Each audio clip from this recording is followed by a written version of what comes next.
Ryan Poles is making big moves, signing two more weapons on offense today after signing defensive tackle Andrew Billings earlier in the day. He agreed to a contract with tight end Robert Tonyan and running back Foreman, yet again filling two more holes with value contracts, giving the Bears a second reliable tight end option and a dynamic 1-2 punch at running back. Let's talk about our new tight end first. Tonyan actually is a very similar player to Cole Kmet. He's 28 years old and scored 15 touchdowns over the last 3 seasons. He played in 17 games for the Packers this year after missing half of 2021 with an injury. He played in every game this season but lost his starting job. He's a dependable backup tight end who's a solid blocker and decent option in the passing game. He's 6'5", 237 pounds with an 8.88 RAS score. He's athletic and in his prime. He's also healthy, and he immediately upgrades our tight end group. I figured Poles would probably add from the deep tight end class in this draft, but Poles once again shows me how smart he is. Think about it. I made the point with Cole Kmet. Rookie tight ends take a couple of years to get comfortable in the NFL. Signing a guy like Robert Tonyan gives us a reliable option who could also fill in if Kmet gets injured. Great signing by Ryan Poles, filling yet another hole on this roster. I love the way he's attacking free agency. Before it started, I expected him to attack the trenches, and he's made 3 value signings there so far. But I think he's planning to really attack the trenches in the NFL draft. I love that philosophy. I've said all along this defensive line class in the draft is very special, and there are some quality offensive line targets as well. It's an awesome draft class for centers. Back to Tonyan for a moment though. He had over 50 catches 2 of the last 3 years. He's a reliable blocker and solid red zone target. He scored 11 touchdowns in 2020, so he definitely has upside as well at 28 years old. I'm still very high on Kmet though, and I think he is the starter, but Tonyan provides a valuable insurance policy and a second tight end option. Poles could still look to draft another guy to add to the room though. Now let's talk about my guy Foreman. I love this move. He can do everything that David Montgomery can do at half the price, and he's faster. I love this dude coming out of Texas. He was a 3rd-round pick by the Texans, but injuries kept him from ever realizing his potential. He was also stuck behind Arian Foster on the depth chart. He then landed as a backup to Derrick Henry. He started 3 games and had 3 100-yard performances on the season when Henry went down. He finished with 566 yards and 3 touchdowns, but took the league by storm late in the season. Won some people some fantasy championships as well. This year he landed in Carolina to be the backup and change of pace guy to Christian McCaffrey. He then took over the starting job in week 9 after CMC's trade. Foreman would then start 9 games to finish out the season and finish just short of 1,000 yards with 5 touchdowns.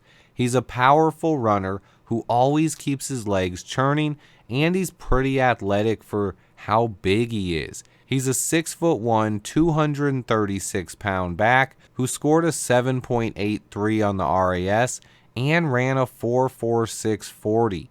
So he's a powerful runner who fights through contact just like Monty, but he has more speed and burst. While he's not super shifty, he has a nice collection of subtle cuts he uses to make people miss. He's also a good cutback runner where he can put his foot in the dirt and take off. That fits our system.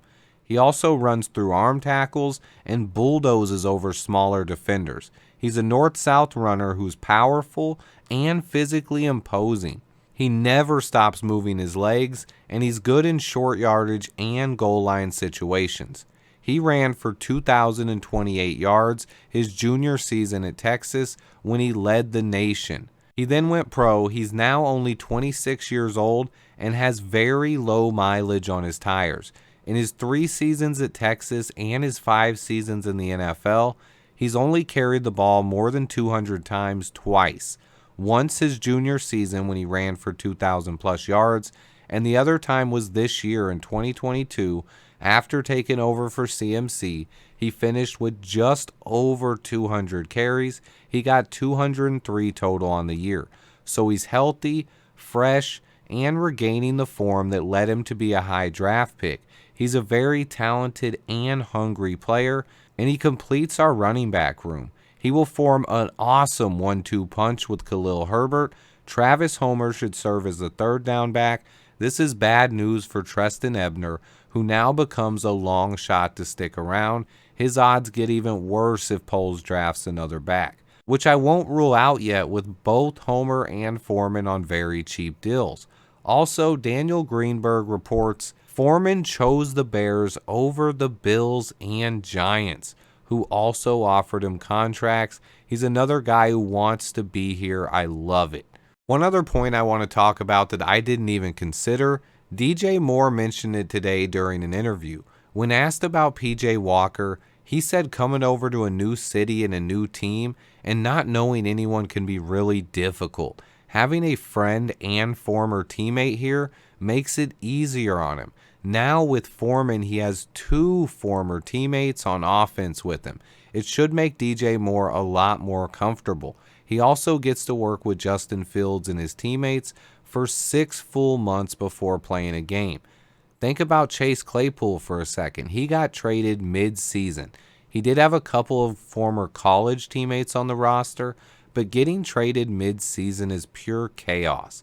Claypool will be much more comfortable this season as well.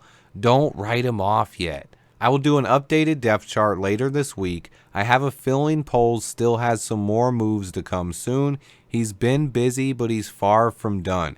He actually just said on an ESPN 1000 interview that he isn't done making moves and will continue to be active in free agency. He then added, there are intriguing guys still on the market. I agree with you, Poles. He also mentioned that he plans on having serious extension talks with players on the roster in July and August.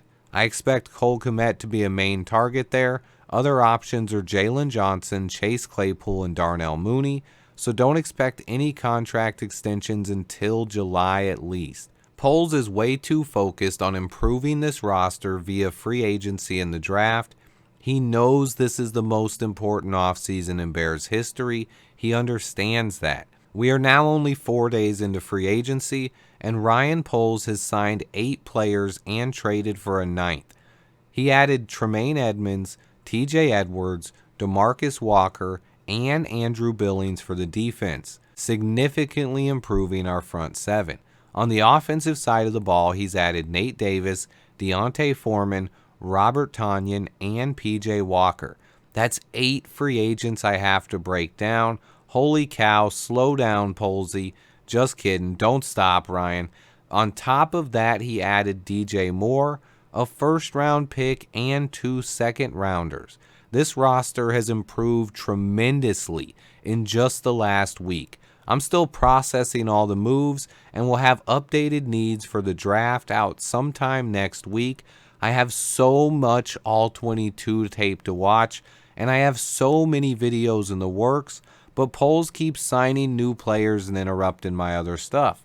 But today, Ryan Poles added 2 more solid additions in Robert Tonyan and Deontay Foreman. Welcome to Chicago, guys. Stay tuned. I have so much more coming over the next couple of weeks. It's really picking up.